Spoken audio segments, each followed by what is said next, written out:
মামলা বিষয়ে আদালতকে আজকে চট্টগ্রাম একেবারে আদালতকে সকাল থেকে তারা জিম্মি করে রেখেছে।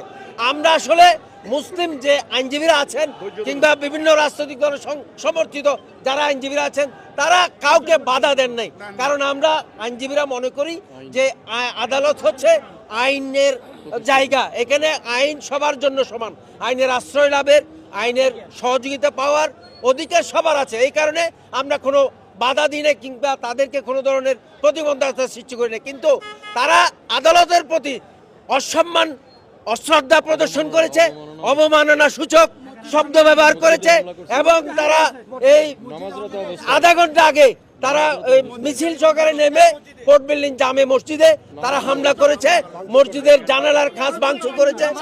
আমরা মনে করি এটি একটি গভীর ষড়যন্ত্র, এটি একটি সাম্প্রদায়িক দাঙ্গা সৃষ্টির জন্য এটা ষড়যন্ত্র হচ্ছে।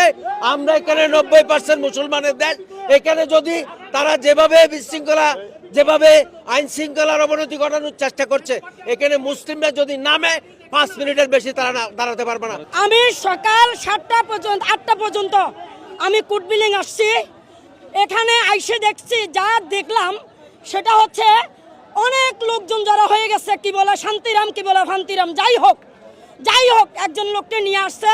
আমরা বাংলাদেশের রাষ্ট্রের মুসলিম, ওনারা আমাদের বাংলাদেশের কি হিন্দু জাতি, তার মানে আমরা ভাই ভাই, হিন্দু মুসলিম ভাই ভাই যাকে বলে। হাসিনা বলছে, আমরাও বলছি, আমরা মেনেও নিয়েছি, ঠিক আছে, কিন্তু আমরা তো শান্তিপূর্ণ আন্দোলন ওরা করতে চাইছে, শান্তিপূর্ণ ওনারা ছিল, আর 12টা পর্যন্ত ছিল। 12টার পর্যন্ত আমাদের একজন সাংবাদিক ভাই, তাকে পর্যন্ত তারা অত্যাচার করছে। ছবি কেন, ভিডিও ফুটেজ কেন তুলেছে আমার সাংবাদিক ভাইয়েরকে, সেটা তারা অত্যাচার করছে, সেটাও ভিডিও ফুটেজ আমি নিয়েছি।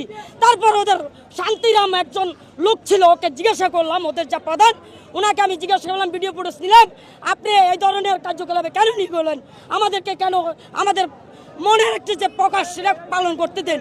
উনি বলতেছে না, আমরা দিব না, আমরা এই বাংলাদেশ, আমাদের চট্টগ্রাম নাকি শেখ হাসিনার বাংলাদেশ, নরেন্দ্র মোদীর বাংলাদেশ, তাই তার জন্য আমাদের মুসলিম থাকতে পারবো না, আমাদের মুসলিম থাকতে পারবো না।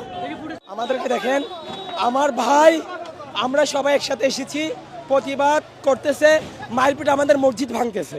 আমরা আসার কারণে দেখেন ওদের হাতে কিরিস, এটাকে মুসলমান বাংলার জমিনে থাকার কথা না। আমরা মুসলমান, আল্লাহ তাআলা আমাদেরকে না চেনে আল্লাহ রসুলের উম্মত বানিয়েছে। ওদের মতো ইহুদিরা দেখেন মুসলমানের উপর অত্যাচার। আমার ভাইকে কিরিস দিয়ে কোপ দিয়েছে, হাতের মধ্যে পড়েছে, ওই হাতের রক্ত এখনো আমার হাতে লেগে আছে। সবার কাছে একটাই আবদার করবো, সরকারের কাছে, ওদের মতো নাস্তিক জানি বাংলার জমিনে না থাকে। গুলি করতেছে, এরা সাধারণ মানুষের উপরে গুলি করতেছে, এরা আপনারা সবাই প্রচার করতে হবে, এরা বাংলাদেশের একটা জঙ্গি সংগঠন, ইসকনের দালালেরা তারা গুলি করতেছে এবং কোর্ট বিল্ডিং মসজিদ আপনারা দেখেন, আপনাদের দেখে আসে মসজিদের উপরে হামলা করছে এবং সাধারণ মানুষের উপরে এরা হামলা করছে।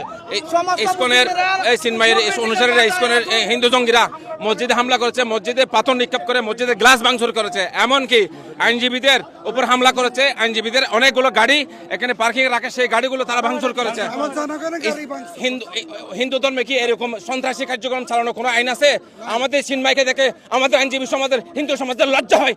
অনেক 15 বছর অনেক মানুষকে হামলা করেছে আইনজীবীদেরকে, এমনকি অনেক নেতাদেরকে ফাঁসি দিয়েছে। আমাদের মানুষ তার শান্তিতে আছে, এই শান্তিকে বিনষ্ট করার জন্য একটি এই চক্রান্তকারী মহল, এই ইসকন সহ যারা বিশৃঙ্খলকারী আছে তাদের বিরুদ্ধে আমরা বলতে চাই, মিডিয়াকে, যারা আপনারা মিডিয়ার জগতে আছেন, আপনারা বস্তুনিষ্ঠ সংবাদ প্রকাশ করবেন এবং এই ইসকনকে বাংলাদেশ থেকে যেন নিষিদ্ধ করা হয়। সাধারণ মানুষ আমাদের মার্কেটের সম্মানিত ওদেরকে সম্মান করা হয়েছিল, ওরা আমাদেরকে ইটপাথর মারা শুরু করছে, আমাদের মসজিদকে হামলা করছে, ওদের কি আমরা ওদেরকে পাহারা দিলাম। আমরা চাই রাষ্ট্রদ্রোহী মামলায় ওনাকে যে সিনেমাভাবে গ্রেফতার করছে, ওনার দৃষ্টান্তমূলক শাস্তি হওয়া দরকার। উনি এই দেশের নাগরিক, কিন্তু স্লোগান দিয়ে জয় শ্রীরাম হলো ভারতের স্লোগান।